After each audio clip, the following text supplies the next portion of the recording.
Bendiciones, amada iglesia. Nuevamente es un gusto poder encontrarnos aquí para poder predicar palabra del Señor. Seguramente siguiendo la misma línea que habíamos comenzado, la quinta difunción que vamos a hablar, que es algo que debe nosotros llamarnos a la reflexión. La quinta difunción, una iglesia sin instrucción. Se preguntará por qué de repente en este momento no he dado tal vez de repente muchos mensajes o sermones de ánimo. Muy simple, porque cuando nosotros regresemos tenemos que venir como personas cambiadas, transformadas y diferentes a través de la santa palabra del Señor. Así que prefiero de mil veces que Dios me juzgue por lo que dije, a que Dios me juzgue por lo que dejé de decirles a ustedes cuando necesitaban escuchar palabra del Señor. Así que mis estimados hermanos, les mando esta palabra con un fuerte abrazo, animándolos a seguir adelante, porque seguramente vendrán tiempos más difíciles de lo que nosotros ya hemos estado viviendo. La quinta disfunción, la quinta cosa que no hemos hecho bien como iglesia: una iglesia sin instrucción. Y me remito a lo que dice el apóstol Pablo a Timoteo, su discípulo, en su segunda carta, capítulo 3, del verso 15 al verso 17, donde nos invita a que nosotros tengamos en pertinencia lo que dice la Santa Escritura. Y dice la palabra de Dios a través del verso 15, segunda epístola del apóstol Pablo a Timoteo: y que desde la niñez has sabido las sagradas escrituras, las cuales te pueden hacer sabio para la salvación por la fe que es en Cristo Jesús. Toda la escritura es inspirada por Dios y útil para enseñar, para redarguir, para corregir, para instruir en justicia, a fin de que el hombre de Dios sea perfecto, enteramente preparado para toda buena obra. Es un gusto poder compartir esta palabra y saber que Dios tiene planes para esta iglesia, para su iglesia, para la iglesia de Jesucristo a nivel del mundo, y que esta crisis realmente pueda hacer que nosotros reflexionemos y cambiar nuestra forma de pensar de cómo seguramente estamos viviendo. Dios permitió esta situación en la cual estamos pasando, pero desde que si hay algo que estoy seguro es que Dios le está dando una nueva oportunidad a su iglesia de ser renovada, de hacer ajustes que antes seguramente no habíamos hecho, de poder sobreponernos a las disfunciones por las cuales hemos estado pasando, al parecer sin importarnos en lo más mínimo qué cosas han estado sucediendo en nuestro medio. Así que en esta tarde, mi estimado hermano y hermana, yo lo invito a que por un rato nos sentemos con el apóstol Pablo, que inspirado por el Espíritu Santo tiene algunas cosas que decirnos a través de esta carta que le envía a aquel discípulo llamado Timoteo, que seguramente era el líder de la congregación de la iglesia en Éfeso. El capítulo 3, si nosotros lo leemos desde un inicio del versículo 1, habla sobre el carácter de los hombres y de las mujeres en los posteriores tiempos. Y cuando nosotros lo vemos de manera detallada, nos vamos a dar cuenta que seguramente es lo mismo que estamos viviendo y que estamos viviendo también en nuestro tiempo. Hombres y mujeres que formaban parte de una congregación no asumían responsabilidades de ser diferentes, de ser sal del mundo. Hombres y mujeres más pendientes de la viga del ojo de su hermano que del suyo propio. Hombres y mujeres engañados por las falsas doctrinas que se cernía sobre el pueblo de Dios, y que ellos de manera voluntaria iban al matadero del engaño. ¿Y es acaso no es lo mismo que estamos viviendo? Personas que se paran detrás de un púlpito y comienzan a enseñar mentiras, que comienzan a enseñar acomodo, comienzan a enseñar antipalabra y antidoctrina, y a nosotros nos ha parecido bien eso, y el Señor ha permitido por lo tanto este remesón por la cual nosotros estamos viviendo y estamos pasando, y es necesario que reflexionemos y hagamos ajustes profundos a nuestra vida, a nuestro ministerio, a la forma en que pensamos, vemos la Escritura, pero sobre todo vemos a Dios. Hoy es un llamado a que, pasado todo esto, no seamos los mismos de vivir una vida de engaños y siendo engañados, que logremos superar esta disfunción y que nos levantemos como verdaderos hombres y mujeres de Dios, instruidos por la santa palabra, para poder así saber cuál es su voluntad. Esta semana había un estado por ahí que decía cómo saber cuál es la voluntad de Dios. Es difícil seguramente, pero si nosotros nos sumergimos, nos metemos en la palabra, con toda certeza algo sí vamos a encontrar, y es la voluntad de Dios para su vida, para mi vida y para la vida de la iglesia. Que logremos superar esta disfunción, que nos levantemos como verdaderos hombres y mujeres instruidos por la santa palabra del Señor para poder entender y conocer su voluntad. ¿Qué fue lo que nos sucedió? Seguramente lo mismo que le pasó a esta iglesia de la antigüedad, que seguramente también el día de hoy estamos viviendo. ¿Qué nos ha llevado a vivir entonces esta disfunción de falta de instrucción de la santa palabra de Dios? Y quisiera yo plantear algunos puntos importantes, no sin antes elevar una oración a nuestro Padre y decirle: Señor eterno y Padre de misericordia, gracias te damos por tu bondad, por tu amor, por la gracia con que nos has visto.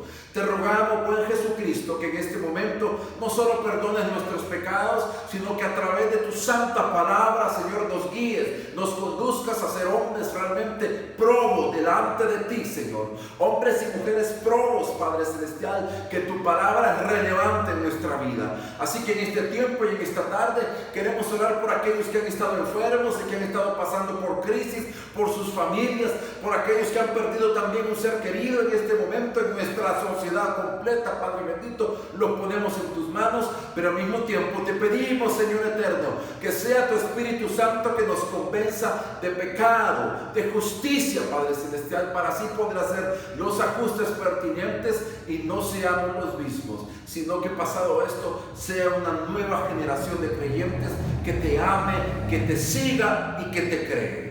Todo te lo pedimos en el santo nombre de Jesucristo, nuestro eterno Salvador. Amén y amén. ¿Qué fue entonces lo que nos sucedió? ¿Qué nos ha llevado a vivir la terrible disfunción de ser una iglesia sin instrucción? Número uno, permitir que falsos maestros nos instruyan. Repito, permitir que falsos maestros nos instruyan. Es lamentable que la iglesia de este tiempo, que esta generación le ha permitido al enemigo que nos enseñe a través de hombres y mujeres también, que se paran atrás del púlpito enseñando falsedades.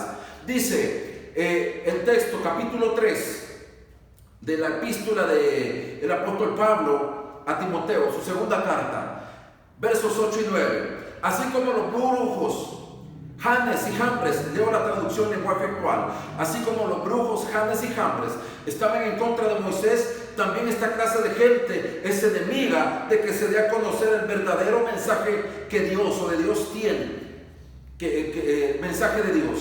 Tienen la mente corrompida y no han aprendido a confiar en Dios. Pero no seguirán así por mucho tiempo, pues todos se darán cuenta que son estúpidos, como lo eran Janes y Jambres. Estas son las instrucciones que le da el apóstol Pablo a Timoteo. Qué interesante. Está confrontando a la iglesia de Éfeso, porque había permitido que personajes engañaran a la congregación, llamados o más bien los compara con Janes y Jambres. Este es el mensaje que el apóstol Pablo, inspirado en el Espíritu Santo, advierte a Timoteo de estos falsos maestros que han logrado meterse dentro de la comunidad y comienzan a enseñar falsedades y muchas personas les seguían. Y ese es el carácter de los hombres y de las mujeres en estos posteros tiempos, que nuestro oído es susceptible al engaño, es susceptible a la mentira. Siempre se los he dicho, en más de alguna oportunidad, la peor desgracia y la peor de las tragedias que como iglesia y como cristianos nosotros podemos permitirnos es que le demos la cabida a que hombres o mujeres sin ningún conocimiento de la verdad, sin ningún conocimiento de la palabra de vida, nos enseñen, nos formen, nos instruyen, porque estos seguramente van a torcer la palabra a su propia conveniencia. Y esto es lo que hemos estado viendo, predicadores y maestros que ya no denuncian el pecado como Juan el Bautista, como Jeremías, como el profeta Natán, que tuvo el valor, la valentía de enfrentarse a David, el rey, el hombre más poderoso del reino de Israel, y decirle que había pecado. Hoy nos encontramos con falsos predicadores y maestros que ya no denuncian ese pecado, sino que más bien les parece cómodo estar cerca de las estructuras corruptas, estar cerca del poder político, muchas veces para ver qué beneficios pueden conseguir. Engañan al pueblo de Dios, enseñando que estos reprobos muchas veces son enviados de parte del Señor. Engañan al pueblo de Dios diciendo toda la escritura, o más bien no solo eso, lo engañan diciendo que toda autoridad es impuesta por el Señor, descontextualizando totalmente ese texto. Engañan al pueblo de Dios con la nefasta doctrina de la prosperidad y de la fe en la fe. Y es curioso que sus congregaciones están llenas de personas, los siguen y casi dan la vida por ellos. ¿Por qué estamos en esta calamidad? Porque hemos permitido que falsos maestros nos enseñen, nos instruyen y nos formen. Número 2, ¿por qué también? Por cambiar el carisma por el carácter. Nos ha parecido más en los líderes religiosos de nuestro tiempo que tengan carisma que carácter.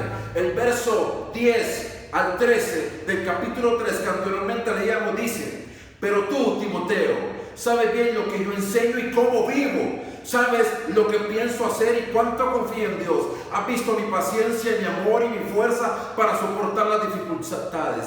Sabes cómo me han maltratado y cómo he sufrido en las ciudades de Antioquía, Iconio y Listra. Pero el Señor Jesucristo me libró de todo eso. Bien sabemos que todo el que desea vivir obedeciendo a Jesucristo será maltratado. Pero los malvados y los engañadores irán de mal en peor y engañarán a unos, pero serán engañados por otros. Esta es la característica de estos maestros. Engañan a la gente, pero enseñan comodidad. Se presentan como líderes carismáticos que no están dispuestos a sufrir ni pasar penalidades por nadie. Muchas veces estos líderes, por agradar a los que le escuchan, a personas pudientes, a los influyentes de las congregaciones, entre comillas, según ellos, a los dueños de las iglesias, callan la verdad de Dios. Se nos olvida que para seguir al Señor debemos de tener carácter de hablar la verdad de Cristo. Carisma sin carácter. Ese es el liderazgo de nuestro tiempo. Buscamos hombres que sean como políticos, que le caigan bien a la gente, que sean aduladores y que le hablen a las personas, pero que callen la verdad de Jesucristo.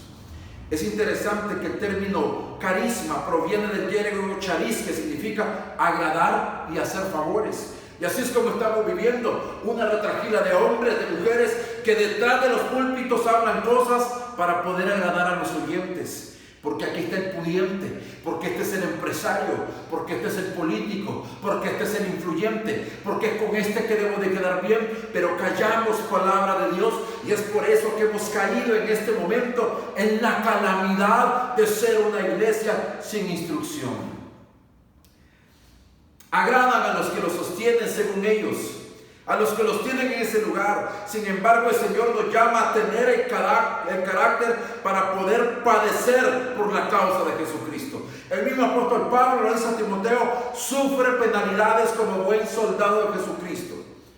Y eso es lo que nosotros hoy no queremos: sufrir, padecer, ser perseguido como el apóstol Pablo ejemplifica que lo sucedió a él. Porque lo más importante el día de hoy es el carisma, es caer bien, es hacer reír a la gente, es tener a las personas contentas, es contarse sus buenos chistes a través del púlpito y que la gente se sienta agradada. Sin embargo, el Señor nos llama a que nosotros podamos confrontar la maldad del mundo.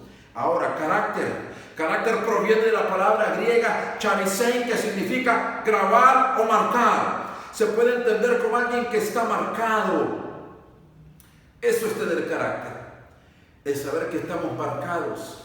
Y debemos actuar como alguien que tenemos la marca de Jesucristo en nuestras vidas y en nuestros corazones. Hombres y mujeres marcados por el verdadero evangelio de Jesucristo. Hombres y mujeres que hablan la verdad de Dios sin importar a que las personas que nos escuchan les desagraden. Es la gran tragedia de esta generación, que teniendo hoy toda la tecnología, todos los recursos a nuestro alcance, que nos permitiría conocer mucho más a fondo la santa palabra de Dios, la Escritura, hemos optado por ser engañados y seducidos por las mentiras, siendo enseñados por maestros reprobos en cuanto a la verdad. Porque es muy cómodo escuchar engañadores que solamente endulzan nuestro oído, nos hablan, entre comillas, no nos hablan más bien la verdad de Dios, que si bien es cierto, en la Santa Palabra hay promesas maravillosas para cada uno de nosotros, también la Santa Escritura nos dice que en este mundo vamos a tener aflicción, pero que sigamos confiando porque el Señor ha vencido al mundo. ¿Qué debemos hacer? ¿Qué debemos hacer? Entender lo que el apóstol Pablo le dijo a Timoteo cuando se encontraran en estas eventualidades que nosotros vivimos en el día a día, hombres y mujeres que muchas veces nos engañan y son a quienes hemos permitido nos instruyen en su santa palabra. Pero el apóstol Pablo le dice entonces a Timoteo en el verso 15 que desde la niñez has sabido las sagradas escrituras, las cuales te pueden hacer sabio para la salvación por la fe que es en Cristo Jesús. Entender, iglesia, que es la santa palabra la que fortalece nuestra fe y nos enseña el camino a seguir para ser salvo.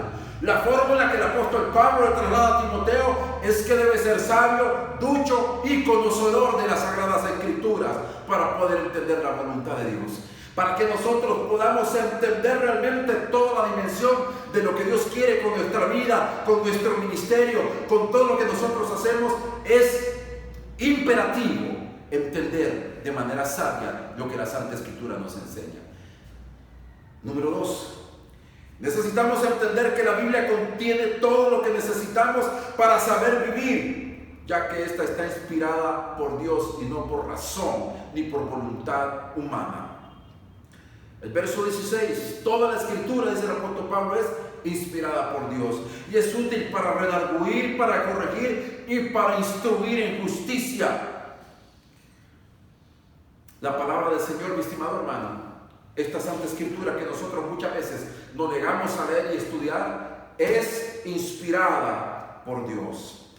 Así que cuando usted escuche a alguien que hable cosas contrarias a las Escrituras, dése cuenta que está con un falso maestro.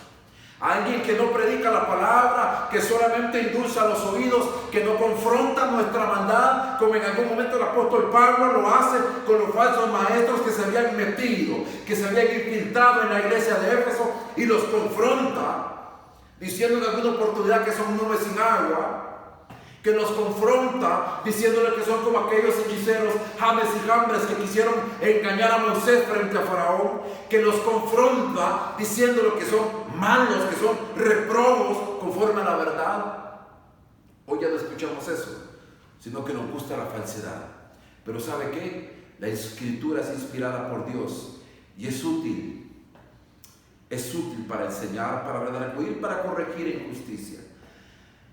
Pero muchas veces hemos cambiado esto. Número 5, con esto casi estoy finalizando. La santa palabra de Dios es la que perfecciona al ser humano. No desde la perspectiva de no volver a pecar, pues todos erramos. Perfección en la Escritura proviene de una palabra griega que es teleios, que significa completo. O sea que en Cristo estamos completos. Y eso es aprender este proceso de saber de lo que necesito. No es muchas veces un marido, no es una mujer, no son muchas veces los hijos, no es un buen empleo, no son los mejores títulos. Lo que realmente yo necesito para poder llegar a ser completo es a Jesucristo, porque eso me vuelve una persona perfecta. A fin de que el hombre de Dios, dice el verso 17, sea perfecto, enteramente preparado para toda buena obra. Lo podríamos traducir a fin de que el hombre de Dios sea completo, entero. ¿Pero cuándo? Cuando la Escritura es relevante en mi vida, cuando la palabra de Dios no pasa ni a un segundo, ni a un tercero, ni a un cuarto plano, sino un lugar preponderante en mi vida, junto con el conocimiento de Dios, me instruye en verdad para poder entender cuál es la voluntad de Dios en mi vida. En conclusión, no cedamos a las presiones de la sociedad religiosa en la cual nosotros estamos viviendo. No busquemos comodidad sin compromiso. Los nuevos creyentes necesitan crecer en el conocimiento de la palabra de Dios, porque la ignorancia nos puede convertir en personas, hombres y mujeres, vulnerables al engaño. Vivimos en la era del engaño, pero hoy todavía el Señor nos está dando la oportunidad de poder volver atrás y convertirnos en hombres y mujeres diferentes. Yo le invito a que donde está usted cierre sus ojos y me acompañe en una palabra de oración y le decimos: Señor eterno y Padre de misericordia, le damos gracias por su palabra.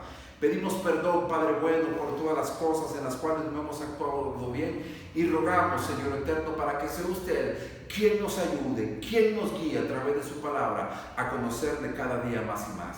Como Iglesia Comunidad Cristiana de Santidad nos ponemos en sus manos y ponemos en este tiempo en sus manos también la vida de todos los enfermos, de nuestra familia, de nosotros mismos, delante de la comunidad cristiana de santidad que están pasando por un proceso, ya sea por esta pandemia, por esta enfermedad del COVID-19 o por cualquier otra enfermedad. Señor, oramos para que usted nos ame, porque su palabra nos ha dicho que usted es nuestro sanador y nosotros lo hemos creído. En el nombre de Jesús le pedimos que nos permita crecer conforme a lo que dice su palabra, que nos permita conocerlo a través de esta Santa Escritura, porque de esa manera también vamos a conocer su voluntad. Nos ponemos en sus manos preciosas, buen y maravilloso Dios, En Cristo Jesús pedimos todas las cosas. Amén y amén. Y ahora, para ir finalizando, hermanos, nos disponemos a poder darle al Señor lo que a Él le corresponde por justicia. Usted puede apartar en un sobre o puede depositarlas en las cuentas que ya se han anunciado de los diferentes bancos, pero puede depositar en un sobre la ofrenda de amor necesaria para que este ministerio siga en medio de la crisis. Necesitamos seguir, no podemos detenernos, necesitamos ser constantes. Dice entonces la segunda carta del apóstol Pablo a los Corintios, capítulo 9, a partir del verso 6. Pero esto digo, el que siembra escasamente también segará escasamente, y el que siembra generosamente, generosamente también segará. Cada uno dé como propuso en su corazón, no con tristeza ni por necesidad, porque Dios ama al dador alegre. Así que en este momento disponemos nuestro corazón para poder darle al Señor lo que por justicia le corresponde. Decimos: Padre, en el nombre de Jesús, de manera humilde, con un corazón agradecido, Padre bueno, queremos entregar en este tiempo las ofrendas y los diezmos que a usted le corresponden, porque ha sido bueno, porque nos ha sostenido, porque ha habido dificultades, pero usted no nos prometió un mundo, Padre Celestial, solo de rosas, cuando también sabíamos que iban a haber espinas. Pero sí nos prometió que en medio de las aflicciones del mundo confiásemos, porque usted era el vencedor del mundo. En el nombre de Jesús oramos por los hermanos que administran estos recursos y le pedimos, Padre Celestial, que podamos pasar pronto este trago amargo, pero que podamos entender su voluntad para nuestras vidas. En Cristo Jesús, amén y amén. Ya finalizando, mis estimados hermanos, este tiempo también de adoración al Señor, como ya es costumbre, elevamos siempre esta oración de la bendición sacerdotal del Señor para con su pueblo, sabiendo que esa es la voluntad de Dios para con cada uno de nosotros, diciendo lo que dice la Santa Escritura, cuando nos invita realmente a creer que Dios está en nuestro cuidado y que su bendición también. Dice la Santa Palabra del Señor que Jehová habló a Moisés y le dijo: habla a Aarón a sus hijos y diles: así bendeciréis a los hijos de Israel, diciéndoles: Jehová te bendiga y te guarde. Jehová haga resplandecer su rostro sobre ti y tenga de ti misericordia. Jehová alce sobre ti su rostro y ponga en ti paz. Y pondrán mi nombre sobre los hijos de Israel y yo los bendeciré. Y pondrán mi nombre sobre esta nación, sobre tu verdadera iglesia, Señor. Y usted nos ha de bendecir en Cristo Jesús. Amén y amén. Amada iglesia, un fuerte abrazo. Mi oración es que el Señor nos mantenga con salud, y si por alguna circunstancia llegamos a contaminarnos, que el Señor nos mantenga y nos fortalezca. Pero también mi oración es que pronto podamos vernos y darnos y estrecharnos y darnos un fuerte abrazo, pero que también podamos entender que debemos superar estas disfunciones con las cuales el enemigo seguramente nos ha atado. El Señor le bendiga, y es un gusto poder compartir con usted palabras del Señor. Dios le bendiga.